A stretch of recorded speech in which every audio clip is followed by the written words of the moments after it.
This video was made possible thanks to Instant Gaming. If you enjoy cheap games, definitely go ahead and check out their website by following my links in the description box down below. Hey folks, Khraze here and welcome back to another week of news updates for Marvel's Avengers. Today is Tuesday, September 29th, and of course we have a bunch of new teases coming our way from Crystal Dynamics. It seems that there's a huge nod towards a really early look at an upcoming update called the SUBSTATION 0. We should get this any day now basically. I'm kinda expecting it by the end of the week, or at the very most by the end of next week, and then after that it should pick off with the Hawkeye DLC. But I want to discuss all of these details in this video, and yeah, if you enjoy this at any point, it would be super awesome to leave a like on it. It would definitely help the channel out, and it also doesn't take more than a couple of seconds to do so. So hit that like button and let's jump right into it. Now the teaser posted yesterday by Crystal Dynamics over on Twitter seems to indicate a couple of new zones, well, two new zones that we kinda saw in the past for a brief moment. In the first one we can see a brand new scene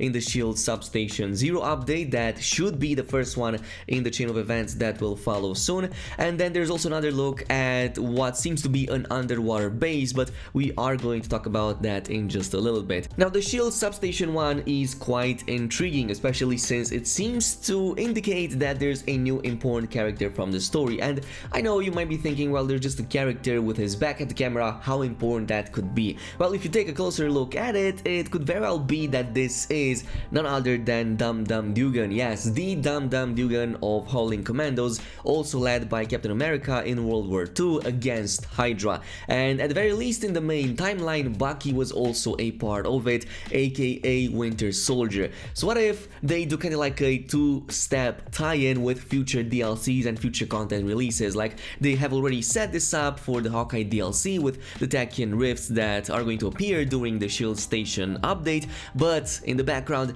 they're also setting up these other, characters for future releases, especially now that we know that Bucky is going to eventually come to Marvel's Avengers as a playable character, but likely at the start of 2021. So if Crystal Dynamics really is doing all of this and they are setting in motion things for the future content releases, then I would argue that this is quite an interesting way of telling a story. It's definitely way more interesting than just dropping a character out of the blue and without providing any previous explanation of why things happen the way they happen. So props to them if they are continuing with this route. Now, as far as the S.H.I.E.L.D. SUBSTATION 0 goes, this is what you need to know about it. It is going to be a standalone update, as in an update in itself that will likely set in motion the events that will later culminate with the two-part Hawkeye DLC and of course the subsequent release of the two new Hawkeye characters, Kate and Clint. So on one hand, we're gonna get both some brand new campaign missions in the form of this new campaign mission chain that we have right here. It also lists a pretty decent reward over there, like guaranteed the legendaries, you can never say no to those, and it's also going to unlock the brand new social space, which is none other than this S.H.I.E.L.D. SUBSTATION 0, of course with its unique style, characters and likely vendors that we will make use of, which raises the question, what are you going to do if they're also going to later introduce other social hubs? Like you constantly need to teleport between these. There should be an easier method to do it, especially if you're trying to farm, well, let's just say items from those vendors, since they do reset on a daily, weekly and even hourly kind of basis. But this brings us to the second portion of the tease, which is this underwater facility right here that we still don't really know much about. Like, could this be one of the rooms in the new added secret lab that should follow suit sometimes in the following days or week? I mean, it totally makes sense since in the word table at launch they kinda showed this in the background while they were talking about the AIM secret lab in the first place. So what if that is exactly what this is?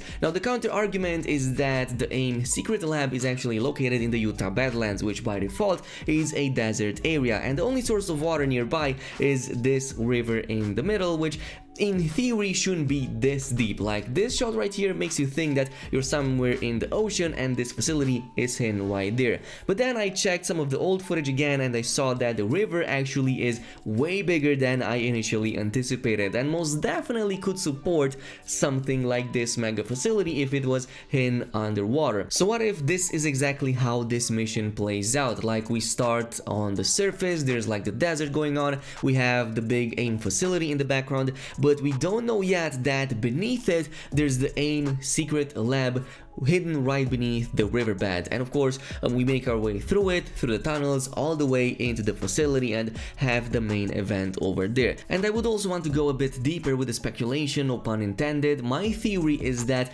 the Substation Zero update will add this new campaign chain, of which the end mission in that chain is going to be none other than the secret lab that we're seeing right here. Like, I'm not sure that just makes a lot of sense to me, especially since in one of these shots we can see Monica's face on one of these TVs. So why would she be there if this is just another piece of side content and not something that was also used in the main campaign that was continued in the Substation Zero update? Like, I would totally expect that, but let me know what's your opinion on all of this down below. I could be totally wrong on this one, and I wouldn't be too mad about it in either way. But we also talked about some of the upcoming content, so let's talk more about some of the upcoming customization content that we should also see in the new update. And this screenshot right here was circulating the past couple of days. Of course, it's not a new one per se, it's, well, showing an old version of the UI, but it is showing some suits that we don't have right now for our characters. Well, one of them is something that I'm fully expecting to be added with the Substation Zero update, like this one right here for Kamala, since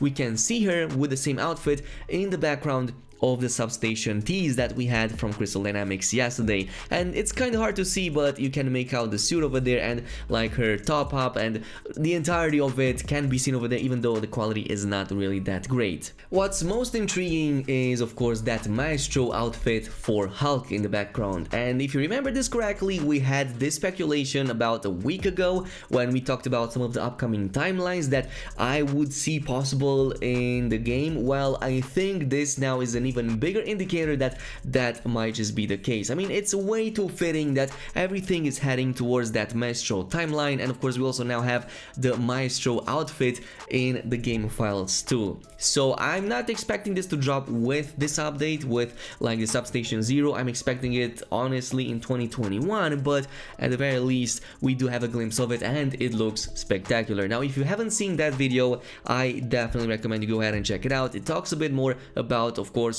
what I'm expecting with the release of Spider-Man and Captain Marvel in a future possible content DLC that will introduce them in a very unique way. But this is it with the speculation. A lot of stuff has been happening in the weeks that passed so far. Of course, we are still due to a lot of bug fixes and patch fixes. The game is still not in its best shape, but it is getting much better. Now what I'm recommending is to just play offline and maybe avoid the online altogether until things get patched out. But also let me know down below, what do you think about all of my theories? Do you agree with them? Do you disagree with them? Do you think that there's more to them that I talked about? Let me know down below in the comments section. In the meantime, if you enjoyed this video at any point, don't forget to leave a like on it as well. Maybe even consider subscribing. That would definitely help the channel out. And I'm gonna see you guys in the next one, so peace out.